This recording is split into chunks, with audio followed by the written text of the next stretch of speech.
കഴിഞ്ഞതിന് ശേഷം നെക്സ്റ്റ് പൈത്തണിൽ നമുക്ക് വരുന്ന ഒരു ഡേറ്റ ടൈപ്പാണ് സെറ്റ് എന്ന് പറയുന്നത്. ഓക്കെ, സോ ബേസിക്കലി ഇതിൻ്റെ ഒരു ഓവറോൾ കൺസെപ്റ്റ് എന്ന് പറഞ്ഞു കഴിഞ്ഞാൽ നമ്മൾ മാത്തമാറ്റിക്സിൽ പറയുന്ന സെറ്റ് എന്ന് പറയുന്ന കൺസെപ്റ്റ് തന്നെയാണ്. നമ്മൾ intersection of two sets, difference of two sets എന്നൊക്കെ നമ്മളിങ്ങനെ പറയാറുണ്ട്. So actually it is A unordered collection of unique ആയിട്ടുള്ള ഐറ്റംസിൻ്റെ ഒരു അൺഓർഡേഡ് കളക്ഷനാണ്. അപ്പം എഗെയിൻ ഈച്ച് ഇൻഡിവിജ്വൽ എലമെൻറ്റ്സ് എന്ന് പറയുന്നത് വേരിയസ് ഡേറ്റ ടൈപ്പിൽ ഇതുവരെ നമ്മൾ ഡിസ്കസ് ചെയ്ത വേരിയസ് ഡേറ്റ ടൈപ്പിൽ പെടുന്ന ഏത് വേണമെങ്കിലും ആകാം. ഓക്കെ, പക്ഷേ ഇതിൻ്റെ ഒരു പ്രത്യേകത എന്ന് പറഞ്ഞു കഴിഞ്ഞാൽ ഒരു ഐറ്റം ഒരു തവണ മാത്രമേ ഇതിൽ വരാൻ പാടുള്ളൂ. ഓക്കെ, സോ യുണീക്ക് ആയിട്ടുള്ള എലമെൻറ്റ്സ് ആയിരിക്കും എല്ലാം അതിൻ്റെ അകത്ത് ഉണ്ടാവുക. ഇപ്പോൾ സെറ്റ് ക്രിയേറ്റ് ചെയ്യാൻ നമ്മൾ ഡിക്ഷണറി ക്രിയേറ്റ് ചെയ്യാൻ യൂസ് ചെയ്ത അതേ ബ്രാക്കറ്റ്സ് തന്നെയാണ് ഇവിടെയും വരുന്നത്. സോ ഇവിടെ നമ്മളൊരു കേളി ബ്രേസസ് യൂസ് ചെയ്യുന്നു. അതിൻ്റെ അകത്ത് ഓരോ ഇൻഡിവിജ്വൽ എലമെൻറ്റ്സ് കോമ സെപ്പറേറ്റഡ് ആയിട്ട് എഴുതുന്നു. സോ നമുക്കത് പ്രിൻറ്റ് ചെയ്ത് കഴിഞ്ഞാൽ അതിൻ്റെ അകത്ത് എലമെൻറ്റ്സ് കാണാം. സോ ഈ എലമെൻറ്റ്സ് എന്ന് പറയുന്നത് again like mix of various data types പോസിബിളാണ്.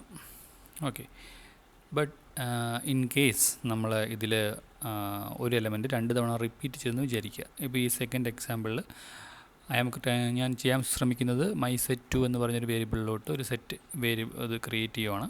But അതിൻ്റെ എലമെൻറ്റ്സിൻ്റെ 1, 2, 3 2 എന്ന് പറയുന്ന നമ്പർ 2 തവണ റിപ്പീറ്റ് ചെയ്യുന്നുണ്ട്.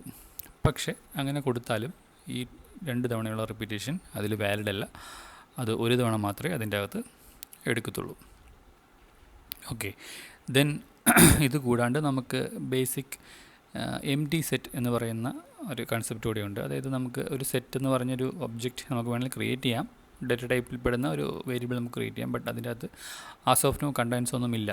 ലേറ്റർ അതിൻ്റെ അകത്തോട് കണ്ടൻസ് ആഡ് ചെയ്യുന്ന രീതിയിൽ നമുക്ക് വേണമെങ്കിൽ ചെയ്യാൻ സാധിക്കും. പിന്നെ ഇതിൽ എടുത്ത് പറയേണ്ട ഒരു കാര്യം, ഇവിടെയും നമുക്ക് നമ്പേഴ്സ് വെച്ചുള്ള ഇൻഡെക്സിങ് പോസിബിൾ അല്ല. കാരണം ഇത് ഒരു അൺഓർഡേഡ് കളക്ഷനാണ്. അപ്പം ഇതിൻ്റെ ഫസ്റ്റ് എലമെൻറ്റ് ഏതാണെന്ന് ചോദിച്ചാൽ അങ്ങനെ ഒരു ഫസ്റ്റ് എലമെൻറ്റ് ഇതിലില്ല. ഇതിൽ റാൻഡം ആയിട്ടായിരിക്കും നമ്മൾ ഓരോ തവണ യൂസ് ചെയ്യുമ്പോഴും ഒരു എലമെൻറ്റ് അല്ലെങ്കിൽ ഫസ്റ്റ് എലമെൻറ്റ് എന്നൊക്കെ പറയുന്ന രീതിയിൽ പറയുവാണെങ്കിൽ. ബട്ട് അങ്ങനെ ഒരു യൂസ് കേസ് ഇല്ല ശരിക്കും പറഞ്ഞു കഴിഞ്ഞാൽ. അപ്പം ഇതിൽ unordered collection of different unique items ആയിരിക്കും ഒരു സെറ്റിൻ്റെ അകത്ത് ഉണ്ടാവുക. ഇനി സെറ്റിനെ ബേസ് ചെയ്തിട്ടുള്ള ഇൻ്റർസെക്ഷൻ, ഡിഫറൻസ് അങ്ങനെയുള്ള ഓപ്പറേഷൻസ് ഒരുപാടുണ്ട്. പക്ഷേ നമ്മളൊരു ബിഗ് പിക്ചർ എന്നുള്ള നിലയിൽ ബേസിക് ഇതിൻ്റെ ക്രിയേഷനും അതിൻ്റെ ഒരു യുണീക്ക് ആയിട്ടുള്ള ഫീച്ചേഴ്സ് മാത്രമേ ഈ ഒരു വീഡിയോയിൽ ഡിസ്കസ് ചെയ്യുന്നുള്ളൂ.